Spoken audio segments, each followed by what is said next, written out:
పల్నాడు జిల్లా పిడుగురాలలో ప్రభుత్వ మెడికల్ కాలేజీని సిపిఎం రాష్ట్ర కార్యదర్శి శ్రీనివాసరావు సందర్శించారు. కళాశాల, వైద్యశాల నిర్మాణ పనులు పరిశీలించారు. పిడుగురాల ప్రభుత్వ మెడికల్ కళాశాల ఒక విద్యా సంవత్సరం కోల్పోయిందని శ్రీనివాసరావు తెలిపారు. పీపీపీ పద్ధతిపై ప్రజల్లో తీవ్ర వ్యతిరేకత వస్తోందన్నారు. ప్రభుత్వానికి ఇది ఒక ఛాలెంజ్ అని, రాష్ట్ర ప్రభుత్వం ఈ మెడికల్ కళాశాలను పూర్తి చేసి వారి నిబద్ధత, నిజాయితీ నిరూపించుకోవడానికి ఒక పరీక్ష అన్నారు.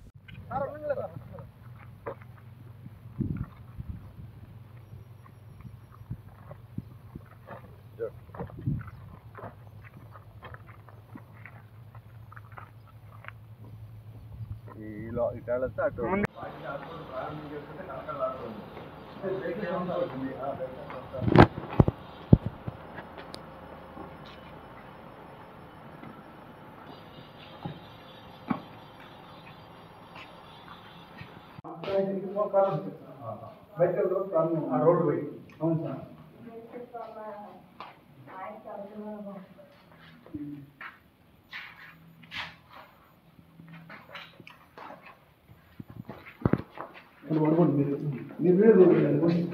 విలేకరు చేసే పని మాకు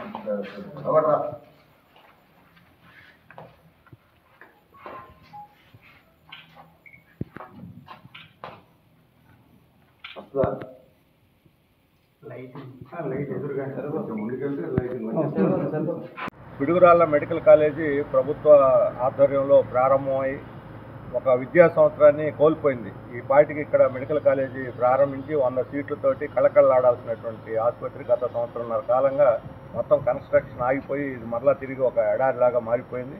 2024లో ఈ ఆసుపత్రి 330 పడకల ఆసుపత్రి దీన్ని కానీ ప్రారంభించుంటే 25-26 100 సీట్లతోటి ఈ మెడికల్ కాలేజీ స్టార్ట్ అయి ఉన్నది. వెనకబడినటువంటి పల్నాడు ప్రాంతంలో ఈ చుట్టుపక్కల ఉన్న అన్ని నియోజకవర్గాల ప్రజలకి ఇది ఒక వరప్రసాదం లాగా ఉంటుంది. గుంటూరు తర్వాత అంత పెద్ద ఆసుపత్రి ఇక్కడ 800 బెడ్లతోటి ఇది డెవలప్ అయ్యేదానికి అవకాశం కెపాసిటీ ఉన్నటువంటి ఆసుపత్రి. దీనికి అవసరమైన ఫ్యాకల్టీ యంత్రాలు కేటాయించుంటే ఈ పాటికి ఆసుపత్రి ఇక్కడ కలకళ్ళాడుతూ ఉండేది. ఇప్పటికైనా సరే ప్రభుత్వం వెంటనే తక్షణం ఈ పూర్తి చేసి ఇవి చాలా నెమ్మదిగా నడుస్తూ ఉంది వర్క్. గతంలో 500 మంది వర్కర్స్తో చాలా వేగంగా ప్రారంభమైన పని ఇప్పుడు 100-150 మంది కూడా లేరు. కొద్దిగా ఇటుక పేర్చుకుంటూ నిదానంగా చేస్తున్నారు. ప్రభుత్వం దీనికి అత్యవసర ప్రాధాన్యతనిచ్చి అవసరమైన నిధులు కేటాయించి ఆసుపత్రి ప్రారంభిస్తే 330 పడకల ఆసుపత్రి, దానికి అవసరమైన డాక్టర్లని, యంత్ర మెషినరీని ఇచ్చేస్తే ఈ ప్రాంత చుట్టుపక్కల ప్రజలందరికీ కూడా ఆసుపత్రి అందుబాటులో ఉంటుంది. ఆసుపత్రి ప్రారంభమైన వెంటనే మెడికల్ కాలేజీ కూడా స్టార్ట్ అవుతుంది. ఇప్పుడు ఒక సంవత్సరం మనం 100 సీట్లు కోల్పోయామంటే ఎంత లాసో తెలుసు. కేవలం ప్రభుత్వం యొక్క నిర్లక్ష్యం వల్లనే ఈ 100 సీట్లు కోల్పోయాము. ఇప్పుడు ఒక రకమైన డోలాయమానంలో ఉంది. ఇటు పీపీపీ దీంట్లో లేదు, ఇటు గవర్నమెంట్ ప్రారంభించకుండా డోలాయమానంలో పడింది. ఖచ్చితంగా ఆ 10 మెడికల్ కాలేజీల ప్రైవేటీకరణకి రాష్ట్ర వ్యాప్తంగా ప్రజల నుంచి తీవ్రమైన వ్యతిరేకత వస్తున్నటువంటి స్థితిలో ప్రభుత్వ ఆధ్వర్యంలో ఉన్న ఈ కాలేజీని ప్రారంభించాలి. ఇది ప్రభుత్వానికి ఒక ఛాలెంజ్ కూడా. ప్రభుత్వం యొక్క సమర్థతకి, ప్రభుత్వం యొక్క నిజాయితీకి ఈ కాలేజీని ప్రారంభించడం అనేది అది ఒక పరీక్ష.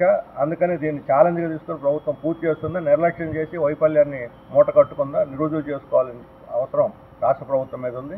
అందుకని ఏమాత్రం జాప్యం చేయకుండా వెంటనే ఈ ఆసుపత్రిని, కాలేజీని ప్రారంభించి మన రాష్ట్రానికి న్యాయంగా దక్కాల్సిన 100 సీట్లు ఈ మెడికల్ కాలేజీకి తీసుకొస్తే మన విద్యార్థులు ఈరోజు చాలా తక్కువ ఖర్చుతోటి వెనుకబడిన ప్రాంతంలో మెడికల్ చదవటానికి, వైద్య వృత్తి చదువు నేర్చుకోవడానికి అవకాశం ఏర్పడుతుంది. దీన్ని ప్రాధాన్యతనిచ్చి పూర్తి చేయాలని చెప్పి మేము డిమాండ్ చేస్తున్నాం.